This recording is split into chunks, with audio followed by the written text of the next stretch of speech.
On several occasions, the prophet Joseph Smith stayed in the home of Josiah Stowell, located near the Susquehanna River, just southwest of the village of South Bainbridge. While here, Joseph discussed his spiritual experiences, Josiah's Spanish silver mine project, and his own desire to marry Emma Hale, who also visited here. Since 1829, this home has been modernized several times and now has been restored to some of its original condition.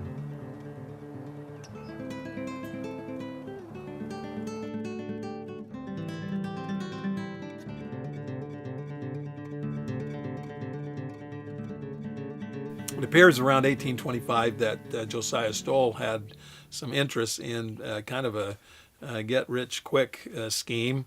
There were reports that down in Harmony, Pennsylvania, that there was a Spanish treasure mine, and Stowell concocted the idea, well, perhaps this Joseph Smith, who has these unique abilities, could help me locate that treasure. Joseph Smith agreed to help Josiah Stowell, along with his father and a few of the neighbors. Joseph's probably doing it not so much to try to help Stowell, but to help the family. We know coming due is a major mortgage payment, and the Smiths needed this money desperately. So the contract was struck, and Joseph reported down around the 1st of November to Josiah Stowell's home. The same time, Stowell had made an agreement with Isaac Hale, who was a hunter in the area of Harmony, Pennsylvania, to actually put these men up as they try to locate the purported treasure. It was at this time, of course, that Joseph will board and his companions in the Isaac Hale home, and of course he meets his future wife, Emma Hale. After convincing Mr. Stowell to abandon his search for Spanish silver, Joseph worked on Josiah's farm. Later, Joseph and Emma stayed here for a brief time, immediately following their marriage.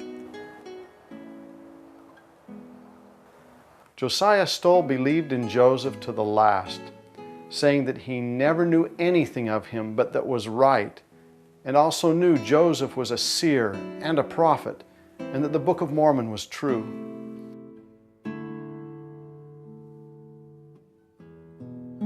Another item in which Josiah Stowell is involved deals with an attempt to go secure or sell the copyright of the Book of Mormon in Toronto, Canada. So what took place, it's called the 23rd Commandment in what was to be the Book of Commandments. And along with Oliver Cowdery and Hiram Page, Josiah Stowell is specifically mentioned to go up into the area of Canada so that they can secure copyright for this book in the entire world.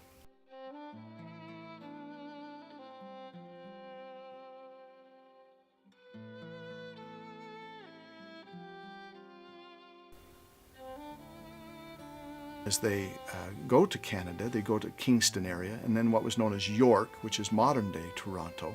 And we find that Josiah Stowell, in 1830, that's all we have is a revelation from 1830, is still very much involved with the coming forth of the Book of Mormon to all lands. During one of her visits to the Stowell home in South Bainbridge, Emma and Joseph decided to marry without her parents' permission. According to Lucy Mack Smith, more than a year before the wedding, Joseph shared with his parents his desire to marry Emma.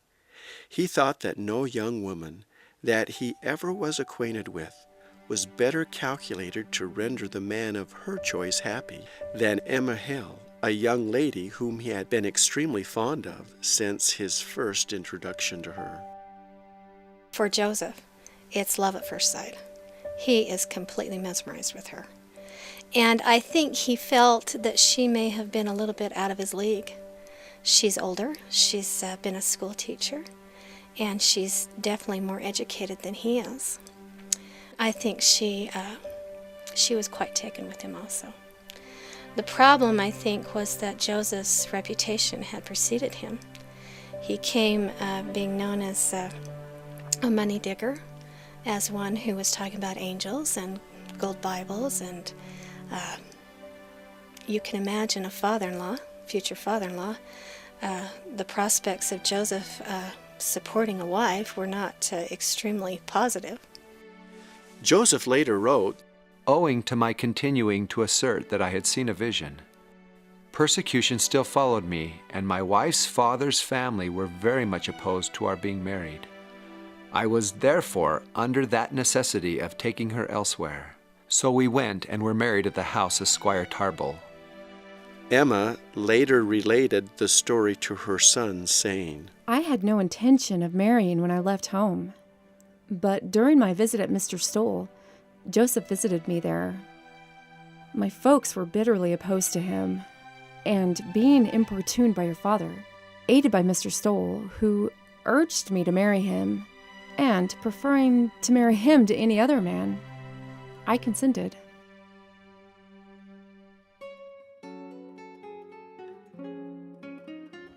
The Zechariah Tarbell home was located here on the Afton County Fairgrounds.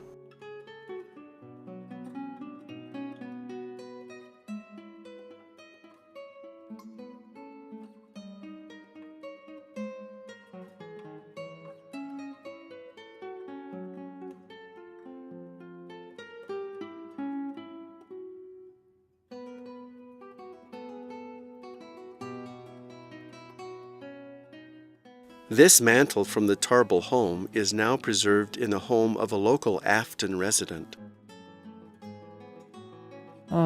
This mantelpiece was from what we called the Mormon house on the Afton Fairgrounds.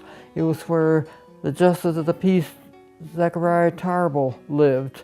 And he was the justice who married Joseph Smith and Emma Hale in 1827. The house was used as an exhibition hall and dining hall for the Afton Fair every year, but it got to be in a state of disrepair, and so my father went and bought two mantelpieces, this one here and the one that is in the museum barn in Afton. Today, an historical marker on the site of the Tarbell home, erected in 1932 by the New York State Department of Education, mistakenly identifies Emma as Emily Hill.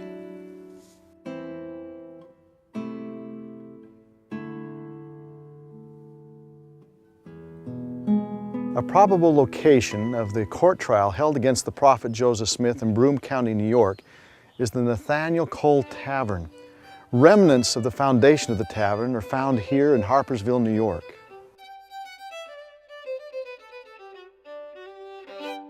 In operation by 1800, it was located near the corner of what now is Colesville Road and Watrous Road.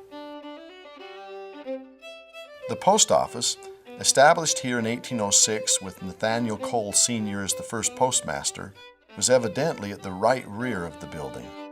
A local resident, Mrs. Daisy Hurd Decker, recalled that the front door opened into a large front hall with a wide staircase which ended in a huge ballroom across the front of the building, with windows in front and ends and doors opening into the bedrooms on the back. In 19th century America, you have these taverns in communities. Today, in our day, we think of them as drinking spots or something like that. But in the earlier days, these taverns were literally community centers. People would go there to hold court, as in the case with Joseph Smith at Cole's Tavern. People would come there for dances, for recreation, other things like that. It's almost as if taverns have evolved now in the 20th, 21st centuries into quite respectable places. If you think about it, even our church cultural halls have become community centers. When we first built our chapels, why, they were almost Protestantish buildings with pews and a pulpit at the front.